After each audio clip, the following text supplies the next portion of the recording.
Clayton Sayfie here with Anthony Broome. We're from the Wolverine.com here in Houston, the site of the national championship game between Michigan and Washington.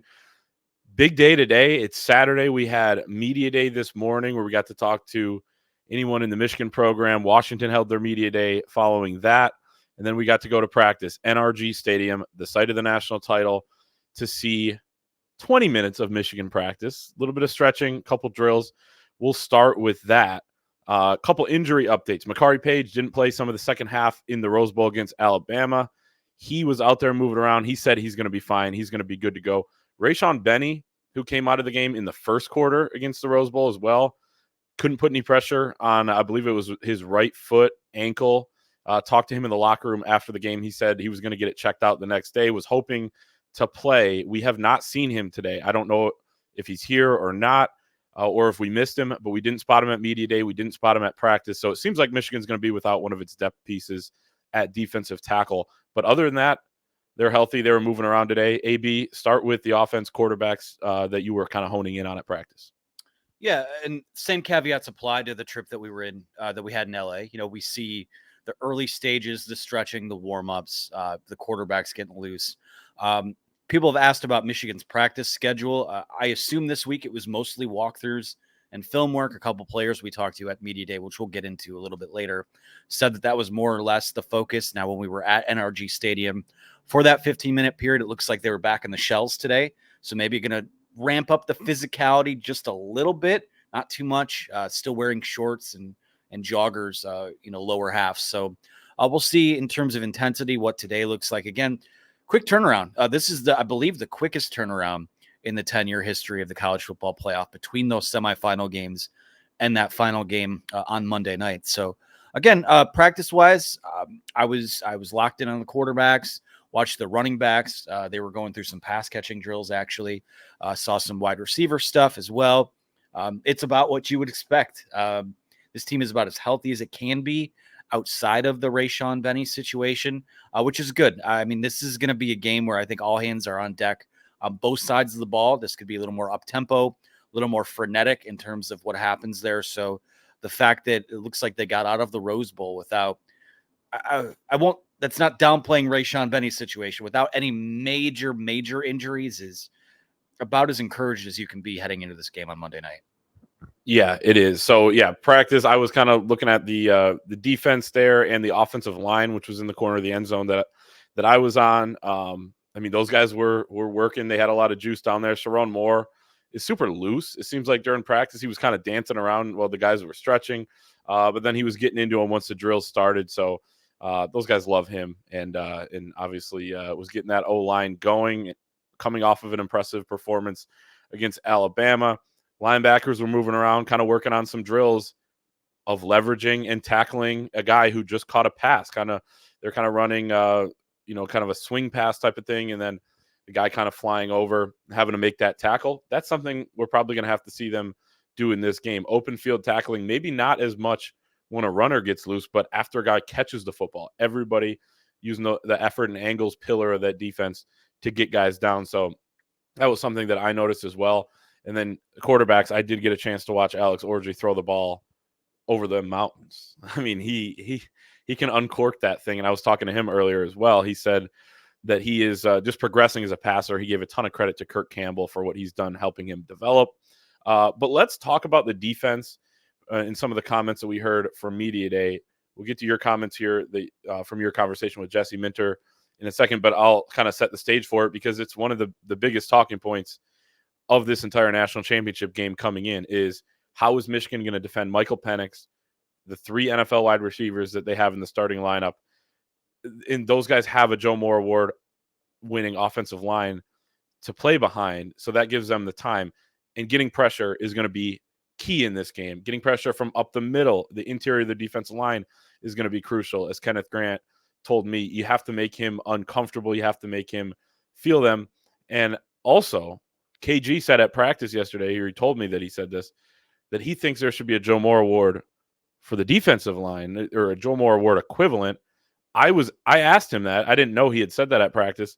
A bunch of guys agree. Unsurprisingly, they all think Michigan would win it this year. But I say that to say that this D-line is going to have to play well. They're going to have to pressure him. But AB, you had some really good stuff from Jesse Minter that I'm sure people will see on the Wolverine.com today. But kind of what did he say about that? Well, first and foremost, whatever that award winds up being called, you're looking at the first two members of the executive committee to make that decision. So completely unbiased decision, of course, after a lot of deliberation.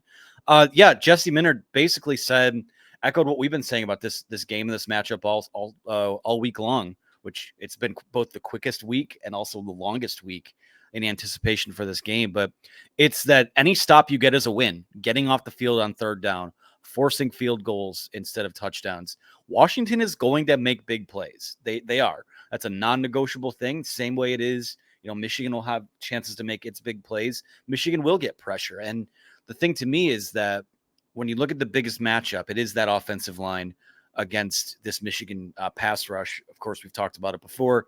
Washington won the Joe Moore Award, only 11 sacks allowed all year on 522 dropbacks. That's insane. And Jesse Minter knows that. I think that they've got some things dialed up that they're going to throw at Michael Penix. But Michael Penix is a guy that has shown all year that he can make those throws off balance or when he's falling backwards. And, really from a pure arm talent, pure passer standpoint, best quarterback Michigan's seen this year and probably the best quarterback in college football, just from a purely playing from the pocket perspective. So they know that it's going to take all 11 guys to be disciplined. You want to keep those guys in front of you too, like you talk about with the gang tackling and not letting guys beat you down the field because there's gonna be a lot of receptions. There's gonna be a lot of completions. Michigan's gonna have to step up and make a play. But basically, the biggest takeaway, the thing's been preached to them all week by Jesse Minter, is that you just need to you got to put the bad plays behind you. They're going to make plays. There's going to be a long play down the field. I assume Washington's going to have a few of those dialed up for them. So the key is really just staying locked in and making sure that you handle your business, because this is good on good. This is best two teams in college football as far as the College Football Playoff Committee was concerned. Top two seeds, both undefeated teams. So this is going to be totally a heavyweight fight, and I'm looking forward to seeing it. And so is Michigan.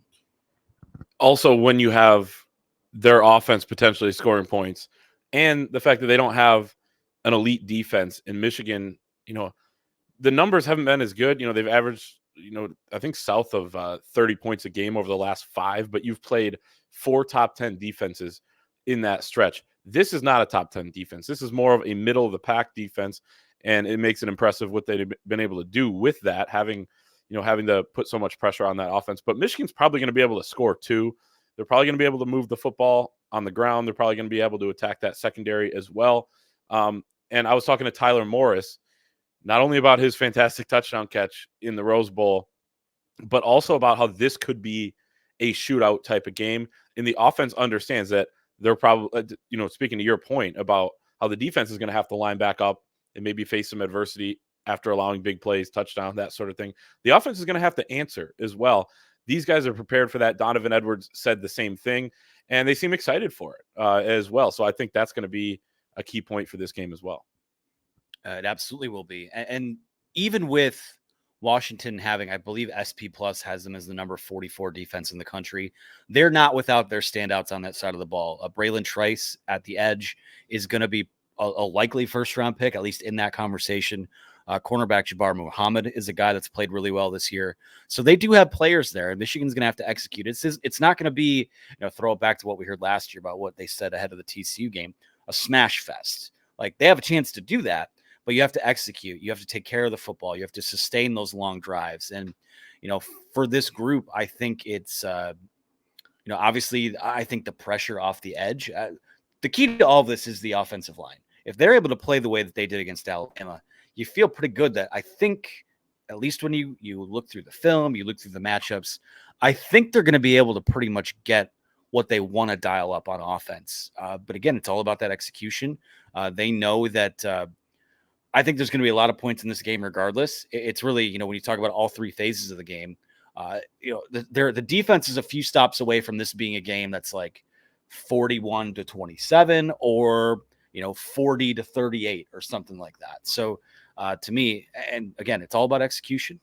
Without rambling here, that's going to be the refrain in all of this. But those offensive guys, I do think that despite the line playing well in the Rose Bowl, I think they know that there was some quote unquote meat left on the bone, right? And I think that we're going to see them chew a little bit more of that against a defense that will allow them to do that, in my opinion. That is going to be it today from Houston. Stay tuned for all of our coverage on the YouTube channel here, as well as thewolverine.com. We have an exclusive offer right now for YouTube viewers. Promo code UM1 over at thewolverine.com gets you 2 months of premium access for just $1. So 50 cents a month. We'll have our preview podcast as well on the YouTube channel here on Sunday and full coverage of the national championship game Monday night.